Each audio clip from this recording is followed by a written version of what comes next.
Hola, soy Dina y esto es Libros y Punto. ¡Feliz Navidad!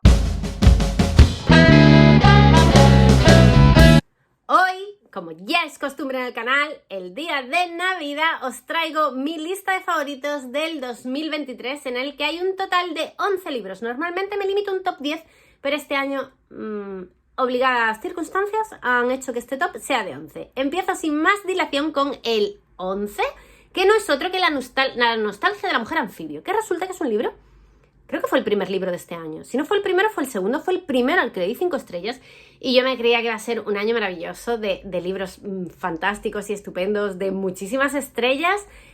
Luego tuve ahí un bache bastante prolongado, luego la cosa mejoró, pero bueno, la cosa empezó muy bien.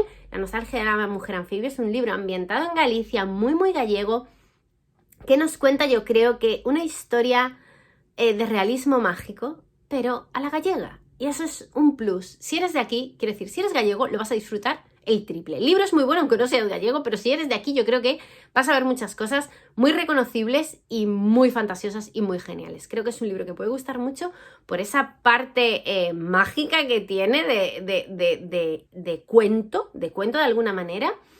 Y es una historia que es un thriller al fin y al cabo. Quiero decir, lo que nos cuentan de trasfondo es una historia de desaparición, de amoríos, de ahora me voy con este, tengo un hijo con el otro, y esto como repercutió en el presente. Bueno, singular y peculiar, y un libro muy entretenido, que lo disfruté de principio a fin, de verdad, muy recomendable. En el número 10 he puesto Pastoral Americana, que es un libro que sinceramente lo he dicho a lo largo del año, lo he mencionado varias veces este año este libro, porque es un libro que es que queda feo decirlo, pero la historia de fondo me importa menos 10, o sea, no me gusta de hecho la historia que cuenta. Y sin embargo es un libro 5 estrellas y un libro que está en el top, en el número 10. Y es algo un poco absurdo y no sé muy bien cómo explicarlo para que me entendáis. Pero es que está tan bien escrito, tan bien escrito, que me dejó perplejo, o sea, aluciné muchísimo con esta historia. Nos cuentan la historia de una familia que ha prosperado, que se dedican a vender guantes y que tienen una hija que le sale un poco díscola, por decirlo finamente. O sea, la hija es una loca a las 3 que comete un disparate y como ese disparate repercute en la vida de la familia. Básicamente esa sería la historia de fondo.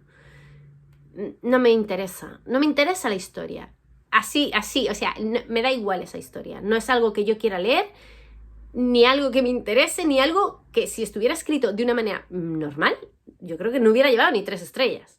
Y lleva 5 estrellas porque no os podéis imaginar lo bien escrito que está el libro.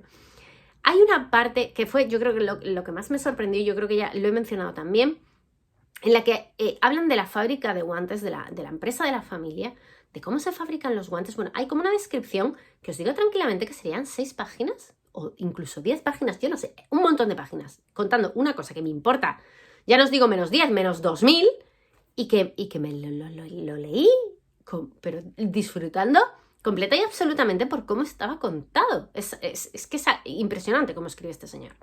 No sé si recomendároslo o no, la verdad, pero tiene eso de su parte y lo tiene muy bien traído.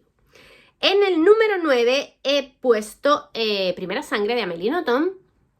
En este top hay 2 libros de Amélie Nothomb. Bueno, el caso Primera Sangre nos cuentan la historia del padre de Amélie, la historia de la familia de Amélie.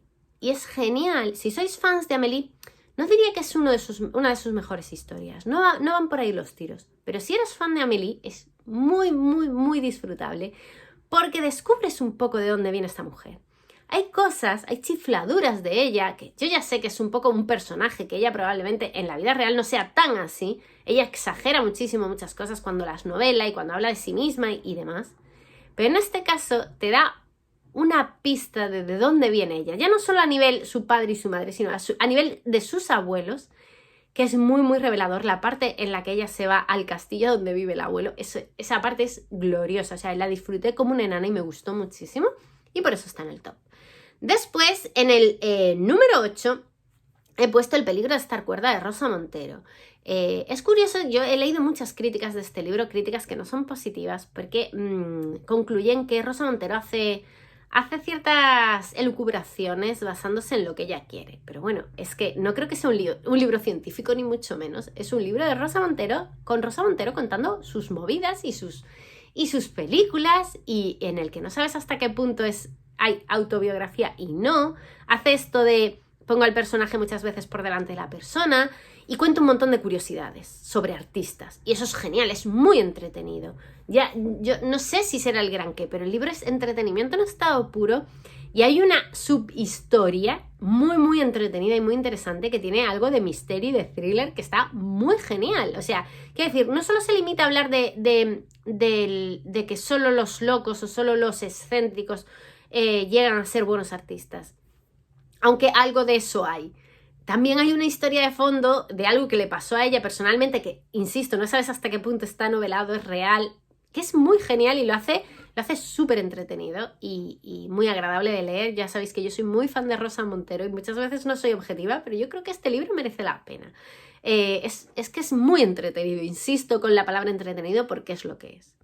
Después, en el número 7, otro libro de Amélie Nothomb, Atentado. Atentado es un libro de hace ya unos años, quiero decir, no es un libro reciente de Amélie, ni muchísimo menos, es de hecho de sus primeros tiempos, y eso se nota mucho en la manera en la que está escrito, y por eso yo creo que lo he disfrutado tanto, porque es la Amélie retorcida, ¿no? Más retorcida de lo que es ahora. Yo creo que ahora se ha pausado, se ha simplificado un poco, y en Atentado la ves con todo ese peso de lo que para ella es bello y lo que no es bello, la confrontación entre lo blanco y lo negro de alguna manera, los nombres absurdos, las consecuencias de todo eso. Es una historia muy genial, la disfruté muchísimo y ha sido un placer poder leerme 2 libros de Amélie en un año, que era algo que hacía muchísimo tiempo que no me sucedía.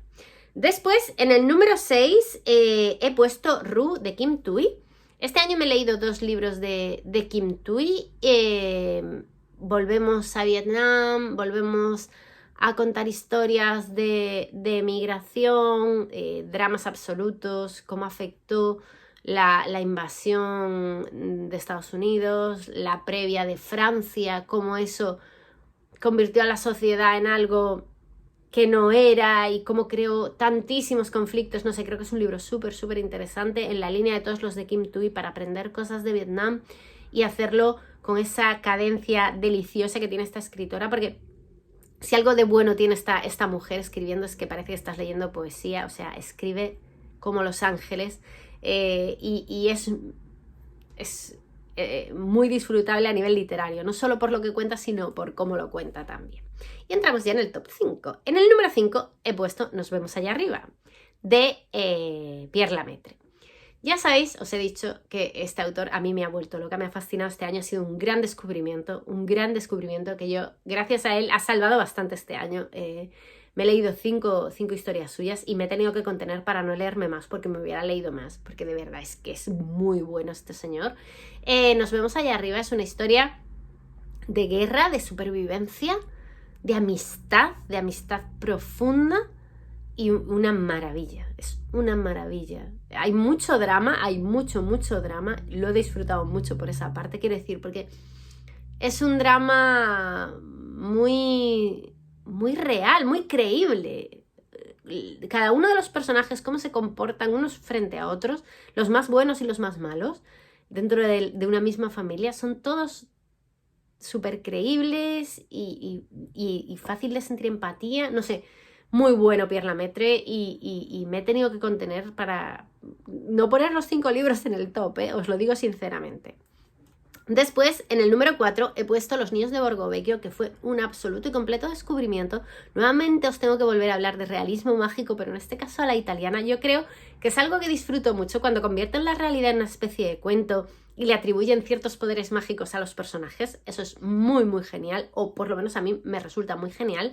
Este libro está ambientado en Borgo Vecchio, que es un barrio súper marginal de Palermo.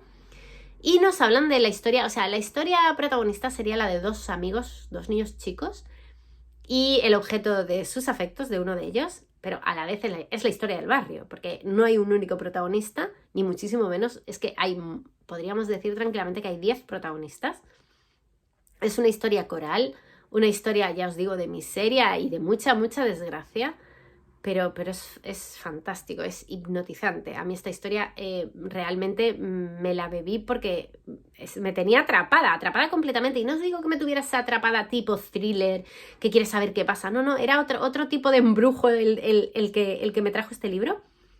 Pero súper, súper disfrutable. Ha sido un gran descubrimiento, muy, muy recomendable. Y entramos ya, de top 5 pasamos a top 3. Ha sido muy difícil elegir cuál iba a ser el número 1. En el número 3 he puesto Mañana, Mañana y Mañana, que me ha costado ponerlo en el número 3 y no ponerlo en el número 1, pero es que los 3 primeros están súper reñidos, porque han sido grandes lecturas, libros realmente buenos que me han marcado, yo creo, de alguna manera. Este de Mañana, Mañana y Mañana ha sido de las últimas lecturas favoritas. Es un libro que habla de muchas cosas, todas bien traídas, pero tiene un punto, yo creo que lo que más me ha gustado a mí ha sido el punto de la imaginación. Ya sabéis que a mí eso yo también lo disfruto muchísimo, de la parte creativa. Nos cuenta la historia de dos amigos que se hacen amigos desde que son pequeños, son dos genios, un chico y una chica, y cómo sus vidas personales se entrelazan a lo largo de los años, cómo acaban juntándose para crear un videojuego entre ambos, y cómo triunfan en la vida. Y cómo van y vienen, cómo su amistad crece, aparecen otros personajes, hay otro personaje masculino que yo me enamoré completa y absolutamente de él, y cómo evoluciona sus traumas, sus taras, sus complejos. Hay mucho de eso, hay mucho de trauma y de complejos, muchísimo, cómo afecta eso a la amistad, a la empresa, al negocio, no sé, hay muchos temas, muchos temas. Aún encima está ambientado en los 90, lo cual a mí personalmente me ha ayudado a sentirme mucho más identificada, porque me veía en el lugar. Y eso, yo no soy una persona de videojuegos en absoluto. Pero el proceso creativo, cuando crean el primer videojuego, es alucinante. Es que me encantó, me gustó mucho. Es un libro muy, muy entretenido y muy bien escrito además. O sea, súper, súper recomendable. En el número 2 he puesto Heaven, que es un libro, a nivel entretenimiento o a nivel escritura, igual no es tan bueno como otros, pero tiene algo que es por lo que está en el número 2, que es a su protagonista femenina, que ha sido reveladora la lectura. Nos hablan de un chico y una chica, la misma edad, el mismo colegio, en edades adolescentes, en el instituto, que sufren bullying. Al chico le pegan los chicos y se meten con los chicos, y a la chica le pegan y se meten con ella las chicas, ¿vale? Entonces ellos crean como una especie de amistad en la desgracia, se identifican el uno con el otro, y eso hace que se acerquen. Y bueno, y nos van contando cómo sufren el día, cómo es un padecimiento y un sufrimiento el día a día. Pero sobre todo, aquí donde destaca el libro por encima de los demás, es en la visión que te dan de la chica. La chica justifica el bullying que recibe. Pero no lo justifica en plan, es que soy mala, me lo merezco. No van por ahí los tiros. Es otro, no os lo quiero contar. O sea, me gustará que si lo leéis, lo descubráis por vosotros mismos. Cómo ella, para sobrevivir a eso que sufre cada día, se inventa una excusa increíble. O sea, tú lo lees y dices, pero esta mujer, o sea, esta chiquilla está mal de la cabeza. ¿Cómo puede llegar a pensar eso? Pero lo acabas, si te metes realmente en la historia, la acabas comprendiendo perfectamente. Porque ella llega a ese extremo y a esa justificación, y es impresionante, de verdad. O sea, es muy revelador, da mucho miedo, porque probablemente es algo que le sucede probablemente además a mucha gente. Y es tristísimo, pero no sé, súper, súper recomendable, Heaven, de verdad, muy, muy recomendable y muy, muy revelador, que creo que es algo importante encontrar cosas que te hagan cambiar tu manera de pensar o te descubran cosas que desconocías. Y a mí este libro me ha traído eso, y por eso está en el número 2 de los favoritos de este año. Y en el número 1, como no podía ser de otra manera, yo creo que lo llevo anunciando desde que lo leí, porque me parecía muy difícil que viniera otro libro a ocupar su lugar, está El ancho mundo, de Pierre Lemaitre. El ancho mundo es un libro increíblemente bueno, que está muy bien escrito y que tiene una historia de fondo muy, muy genial y unos protagonistas muy, muy buenos. Vamos a ver. Nos cuentan la historia de una familia que vive en Beirut. Tenemos el padre, la madre, 3 hermanos varones y una hermana pequeña. Bien, resulta que los padres han prosperado, son de origen francés y han prosperado con una empresa de jabones, si no recuerdo mal, ¿vale? Y entonces nos cuenta la historia de cómo todos los hijos se van yendo de casa y se van todos a Francia de alguna manera, huyendo de sus padres y de lo que sus padres les quieren imponer de alguna manera o buscando una escapatoria. Bien, tenemos al hermano mayor que es un psicópata. No cuento más porque lo bueno es descubrirlo. Es un inútil psicópata. Después tenemos al segundo hermano que es como la esperanza de la familia. Es un tío listo al que el padre quiere poner en el camino de la empresa, pero él no quiere. Él quiere dedicarse a otra cosa. Él quiere ser periodista y se va a París engañando un poco a sus padres y elige ese camino, como ese camino se entrecruza con el de todos sus hermanos a medida que la cosa va evolucionando. Porque lo bueno es que es una historia de familia en la que parece en un principio que cada uno tiene su historia personal, pero al final todas las historias tienen que ver una con las otras. Después tenemos al tercer hermano, que es mi personaje favorito, que es el que tiene la historia para mí más impresionante, que decide irse a Vietnam huyendo un poco de sus padres y persiguiendo a su amor. Él está enamorado de un chico y el chico se va a la guerra. Entonces él decide irse a trabajar para estar lo más cerca posible de su chico. Y lo que le pasa allí, que es tremendo, tremendo, tremendo. O sea, insisto, lo he dicho en muchas ocasiones, pero hay una descripción de una escena que yo creo que no la voy a superar en mi vida. O sea, hay libros que tienen... Yo tengo recuerdos de ciertos libros de partes descriptivas muy concretas. Ahora mismo me ha venido a la cabeza, por ejemplo, la descripción del cuadro de Tan poca vida, que creo que es una descripción como pocas he leído en mi vida. Pues en este caso hay una descripción de una salvajada que no voy a mencionar, porque insisto, es algo que hay que leer, que es de estas cosas que yo no voy a superar en la vida. O sea, de verdad es impactante, muy, muy revelador, muy, muy, muy impactante y muy desgarrador y triste y terrible, ¿vale? Y en último lugar tenemos la historia de la hija pequeña que se quiere revelar, que quiere conocer mundo, que quiere ser la más guay del lugar y como no le va precisamente muy bien en ese aspecto porque no sabe hacer ni un huevo frito, básicamente. Diría que van por ahí los tiros. Y como esto afecta a su madre, a su padre, unos hermanos se afectan a otros, se habla de corrupción, se habla de muchísimas cosas. Es que es un libro muy completo, muy entretenido, muy interesante, muy melodramático. Yo qué sé, es que es buenísimo. Es que es buenísimo, de verdad. Os lo recomiendo vivamente. Y hasta aquí la lista de favoritos del 2023, que ha estado, yo creo que bastante bien. Me gustará saber lo que pensáis de mi top en los comentarios y yo, como siempre, os contesto. Espero que tengáis un día maravilloso y hasta aquí el vídeo de hoy. ¡Adiós!